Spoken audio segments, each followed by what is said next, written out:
નમસ્કાર. નવપ્રવાહ ગુજરાત ન્યૂઝમાં આપનું હાર્દિક સ્વાગત છે. વડોદરા જિલ્લાના કરજણ નજીક ગંભીર અકસ્માતની ઘટના સામે આવી છે. કરજણ ડભોઈ રોડ પર સ્ટાન્ડર્ડ બેલેક્સ કંપનીના ગેટ પાસે બસ અને મોપેડ વચ્ચે અકસ્માત સર્જાયો હતો.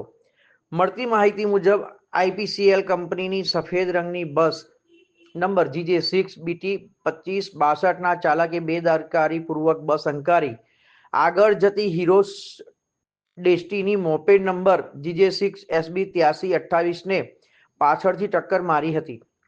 અકસ્માતમાં મોપેડ ચાલક દશરથભાઈ કનુભાઈ પાટણવાડિયા, ઉંમર વર્ષ 45, રહે કોઠાવ, નવીનગરી, કરજણ, ગંભીર રીતે ઇજાગ્રસ્ત થયા હતા.